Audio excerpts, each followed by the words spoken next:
Friends, welcome to my channel. आज हम पढ़ने वाले हैं क्लास 8 एनसीईआरटी का जियोग्राफी। ओके, और this time we are going to deal with chapter number 4 which is agriculture.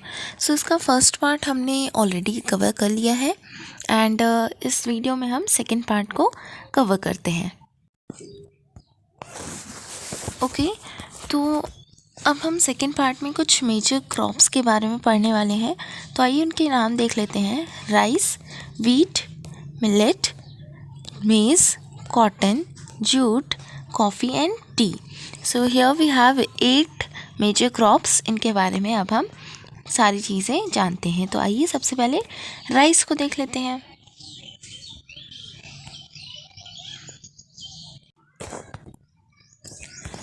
Okay, so rice is the major food crop of the world. It needs high temperature, high humidity and rainfall. It grows best in alluvial clay soil which can retain water.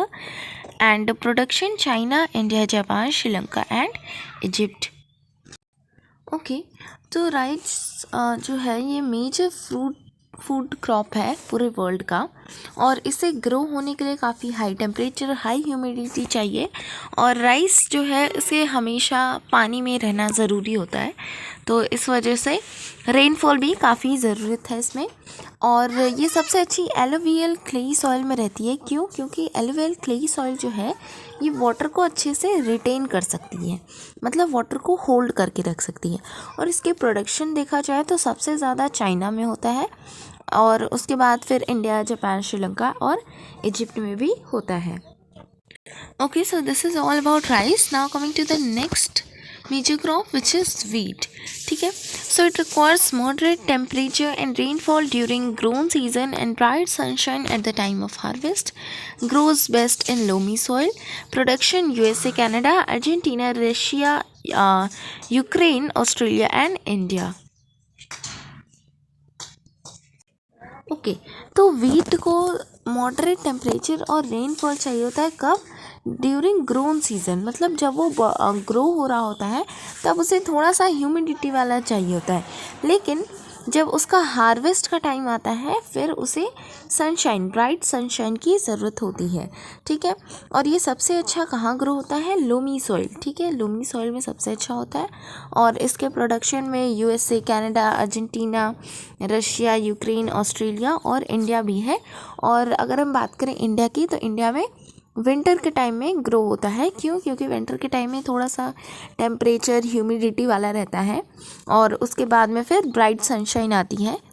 Okay, तो इसलिए India में ये winter type में grow होता है। Now coming to the next. Okay, which is millets. तो millets को हम कोर्स ग्रेन भी कहते हैं। ये याद रखिएगा, इससे क्वेश्चंस आने के चांसेस हैं। अब इसके पॉइंट्स देखते हैं। Millets can be grown on less fertile and sandy soil. It is a hardy crop that needs low rainfall and high to moderate temperature and adequate rainfall. Jowar, bajra and ragi are grown in India.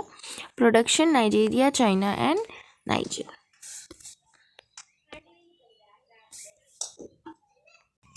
Okay, तो millets को जैसा कि coarse grain कहा जाता है, ये मैंने आपको बता दिया। और ये जो है ये लेस फर्टाइल या सैंडी सॉइल में भी ग्रो हो सकता है। इसे इतना ज़्यादा फर्टाइल लैंड नहीं चाहिए होता है। ठीक है, ये एक हार्डी क्रॉप होता है जिससे कि काफ़ी कम रेनफॉल चाहिए होता है, मतलब ह्यूमिडिटी उतना नहीं चाहिए होता है। और यहाँ पर एक मिनट, यस, ये जो लिखा है यहाँ पर होना चाहिए हाई टू मॉडरेट टेम्परेचर। ठीक है, क्या है ये?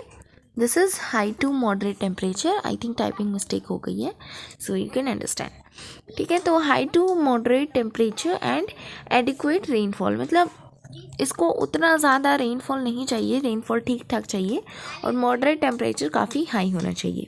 और इसकी प्रोडक्शन इंडिया में भी होती है। इंडिया में इसे ज्वार, बाजरा और रागी कहा जाता है। और अगर हम अदर कंट्रीज़ की बात करें तो नाइजीरिया, चाइना, नाइगर में इसकी प्रोडक्शन होती है। Okay, that's it. Now coming to the next crop. Okay, so next is maize. It requires moderate temperature, rainfall, and lots of sunshine. It needs well-drained, fertile soils. इसका production होता है north America, Brazil, China, Russia, Canada, India and Mexico. Okay, तो मेज़ को grow होने के लिए moderate temperature और रेनफॉल चाहिए और सनशाइन काफ़ी अच्छी चाहिए। ठीक है, सनशाइन बहुत ज़रूरी है, सनशाइन इसको बहुत अच्छी तरह से चाहिए। ठीक है, it needs well drained fertile soil. इसकी सॉइल जैसे कि हमने अभी बात की थी ना कि मिलेट्स में सॉइल अगर लेस फर्टाइल भी हो गई तो भी चलेगा, बट मेज़ में ऐसा नहीं होता है। मेज़ में काफ़ी अच्छी फर्टाइल सॉइल चाहिए होती है इसकी ग्रोथ के लिए, और इसका प्रोडक्शन होता है north America, Brazil, China, Russia, Canada, India and Mexico में। ठीक है, तो यहाँ पर हमने 4 क्रॉप्स को डिस्कस कर लिया, 4 को अब हम आगे डिस्कस करते हैं। ओके, सो कॉटन नेक्स्ट आता है आपका cotton.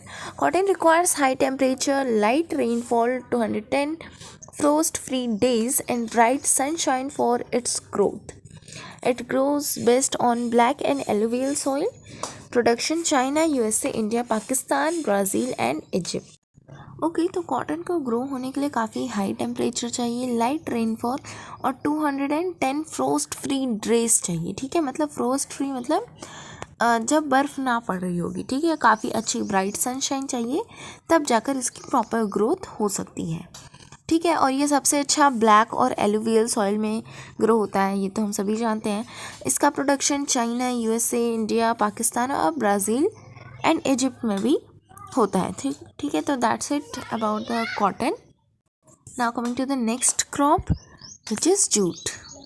Okay, alright, so jute जो है इसे हम गोल्डन फाइबर भी कहते हैं। गोल्डन फाइबर क्यों, मतलब इसका कलर हल्का सा गोल्डन में रहता है शायद इसलिए, बट आप ये याद रखिएगा इसे गोल्डन फाइबर कहते हैं। ठीक है, it grows well on alluvial soil and requires high temperature, heavy rainfall and humid climate. ठीक है, तो एलुवियल सॉइल याद रखिएगा और इसका टेम्परेचर हाई, हैवी रेनफॉल और ह्यूमिड क्लाइमेट होना चाहिए। This crop is grown in tropical areas, तो ट्रॉपिकल एरियाज़ में ये ग्रो होता है और इसका प्रोडक्शन सबसे ज़्यादा इंडिया और बांग्लादेश में होता है। ठीक है, तो आप ये याद रखिएगा, और इंडिया और बांग्लादेश इसके लीडिंग प्रोड्यूसर्स हैं ये भी। सो यही सारे मेन पॉइंट्स थे जूट के बारे में। अब कॉफ़ी को भी डिस्कस कर लेते हैं। Okay, so coffee requires warm and wet climate and well-drained loamy soil. Hill slopes are more suitable for growth of this crop. Production इसका ब्राज़ील, कोलंबिया एंड इंडिया में होता है। ठीक है, तो वार्म और वेट क्लाइमेट चाहिए होता है, काफ़ी अच्छी लोमी सॉइल याद रखिएगा, लोमी सॉइल अच्छी चाहिए होती है, और hill slopes are more suitable for growth, मतलब हिल के जो स्लोप्स वगैरह होते हैं वहाँ पर ये ग्रो होता है, और इसका सबसे अच्छा प्रोडक्शन ब्राज़ील में होता है। Okay, so Brazil is the leading producer followed by Colombia and India. Okay, so that's it about coffee. Now let's come to the next major crop, which is tea. Okay, alright. So tea is a beverage crop grown on plantation.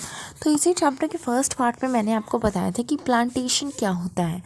Plantation मतलब जो field है उसमें सिर्फ एक ही crops grow होगा, उसमें T सबसे ज़्यादा अच्छा एग्जांपल मैंने आपको बताया था, क्योंकि टी जो है वो हमेशा प्लांटेशन में ही ग्रो होता है, टी प्लांटेशन होता है। ठीक है, और इसे ग्रो होने के लिए it requires cool climate and well disturbed high rainfall through out the year for the growth of its tender leaves.